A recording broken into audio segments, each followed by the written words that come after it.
So, shall we begin? Yeah, I'm ready. Okay, so I prepared. Okay, we're doing an interview here, okay?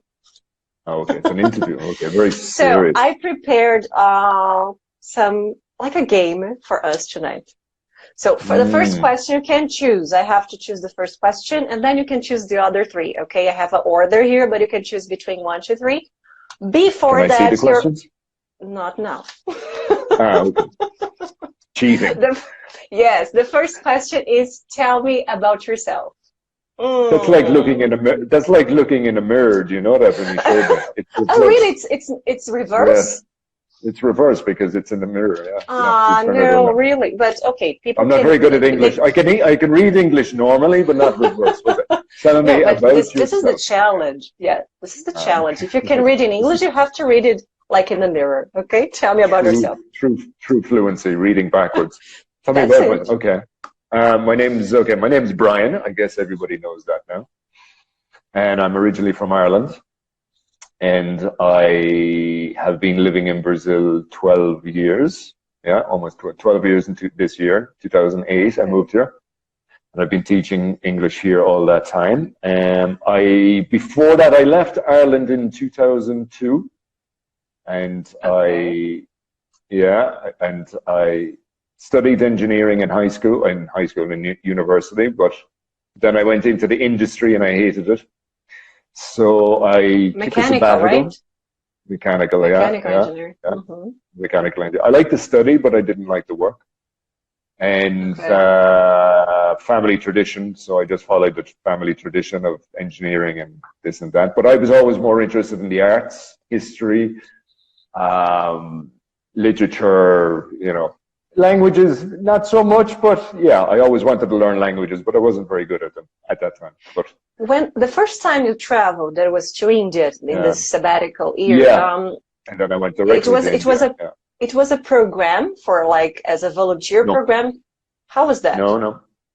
I just packed my bags, booked the flight, and said to my mother, "I'm out. I'm going." Bought a ticket for 6 months.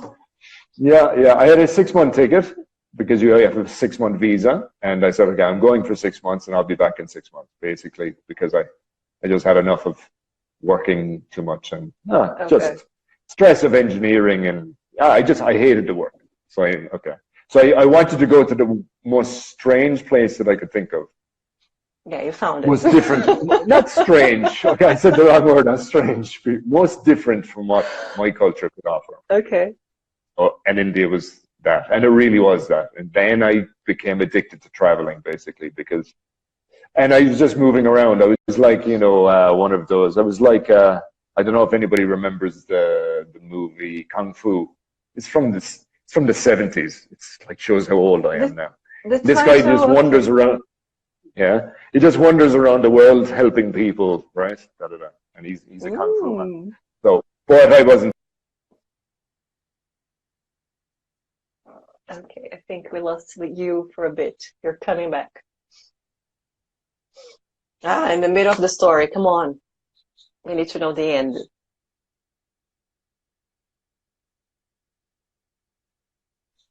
Okay. Almost there. Coming back. Okay, so Kung Fu, we stop it there. Okay, so I didn't continue. I was waiting. So I was wandering around, not helping people, but just observing, and I just became a lover of culture and watching and observing the world. So I kept going.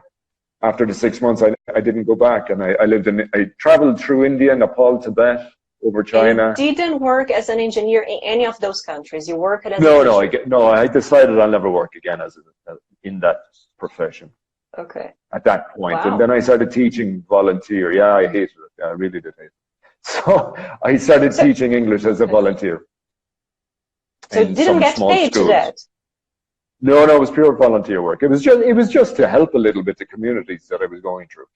Yeah, but after 6 months, you didn't have money. So how did you do it? No, I had. That was the thing. I did because I was living really, really simply. Okay. You can live at that time. You could live in India on like a bowl of rice and $1 a day. You could you were living that. That's an over exaggeration, but $5 a day. You could live. Okay. So that's the way I was living for a long time. Really, you know, think of a hippie, and basically that's what I would. Long hair, afro, beard. Yeah.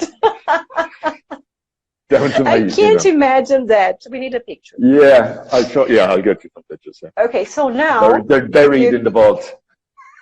Yeah, you can choose one of the 3 questions that I have here, the mirror questions. More mirror questions. You can choose number 1, number 2, or number 3. 3. I like 3. 3. You won't like this one. So, challenges of speaking Portuguese. Tell us, what are the challenges? Challenges of speaking Portuguese. Speaking. Simple as that. No. Oh, these are our challenges of speaking English. Yes, exactly. Yeah, it goes both ways. Yeah. I didn't learn Portuguese officially, and I still haven't, because I found it very hard to find. First of all, I found it very hard to find a good teacher for foreigners. There's many teachers in Portuguese, but not for foreigners. True. Because once I was offered to teach, like this, I couldn't. It's totally different. Yeah, okay. So, I mean, I went through about 5 teachers in 6 months. They were teachers in primary schools, but not as for foreigners. So they couldn't put their perspective in my perspective. So they found it very difficult. And I found it very difficult. It's a different specialization if you want to work with this public. It's totally different. That's why you have ESL and EFL, because English foreign language, English as a second language. So they are different skills in themselves. True. So basically, I've learned through osmosis, you know, just watching, learning, listening, and that's why acquiring. But not even acquiring, because nobody has been directing me. Because my lovely wife only speaks English with me.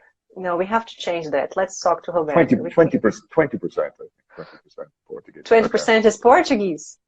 20%. Thereabouts. Yeah. Come on. So the thing, so the difficulties of speaking Portuguese. The pronunciation is very difficult because because of the pronunciation, the muscles in your mouth are just different. Mineiro, like the pronunciation in Minas Gerais is very different from São Paulo, Rio. I really like their accent. Do you? Yeah, you like them? I do. It's so cute. I love it. I came back to São Paulo speaking like Mineiro, like cabeça. Yeah, yeah. So there's a lot of strong accents. So it's they're not learning just one type. So they're very different muscular shapes in your mouth. So that's one thing. The conjugation of the verbs. That's how fast you can conjugate a verb. You're always going to make mistakes as a foreigner, and sometimes people don't have patience with that. It's the reverse, isn't it? yeah, I know. That's why I know how people feel. Yeah, exactly. Okay. So that's the most difficult part. Yeah, that's exactly what I was expecting. Number 1 or number 2 now? Okay, so I'm working my way down. I'll go 1 now. We'll go the opposite. Well, 1? Okay, so how was your life in your hometown? How was my life in my hometown? My original hometown was called Limerick. Limerick.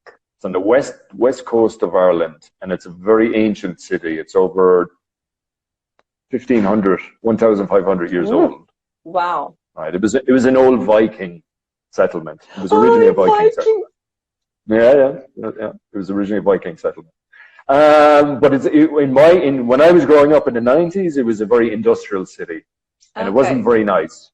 It rains a lot there. It was very grey, and it was very industrialized. So I didn't like it. I grew up not liking the place. I always felt like I needed to escape, travel. My experience in watching Vikings, I can imagine that it's really cloudy. I didn't see a sunny day during all the episodes. There are wars, etc. Castle. Yeah, pretty much like that. Yeah.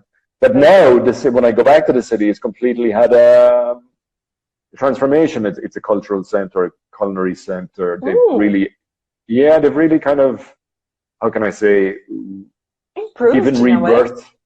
But given rebirth to the whole culture, to the whole history. So now it's a fantastic city to revisit. And I love going back now. Yeah. Okay. Would you live back there? I would. Yeah, it's a very livable city. Yeah, I would. Not now. I have no plans yet, but I would. To return. Okay. You can choose the last because it's the last one. Okay, so yeah. Okay. Why Brazil? Why Brazil? Well, that's easy. It's the easiest question, actually. I should have started with 2. This is the number 2. Well, my wife is Brazilian. Okay. Simple as that. So why Brazil? We met in New Zealand when I was living in New Zealand. We met there, and it wasn't love at first sight. It was a bit of work, but we went back and forth. Yeah. We were both I don't know what you're people. talking about. Normal relationships aren't like that. No, they're all just, Romeo and Juliet. You look at somebody and that's it. So we went back and forward. Yeah. So we went over the Atlantic a couple of ways back and forward, and but my wife is a doctor, so for her to practice, so for her to practice medicine in Ireland is almost impossible. Okay. So I decided to move here with my English teaching skills. I said, okay, well, I can adapt, no problem. So I came to Brazil. And I can get paid for that, stopping doing volunteer stuff, right? No, but before that I was working in the industry as a teacher in New Zealand as well. But I was getting paid before that. Okay. Please, because I just heard, I was a volunteer here, there, I couldn't leave with $5 a day. It's like, no, that was then before you shaved that. and got a job. Yeah, I shaved out, got a job.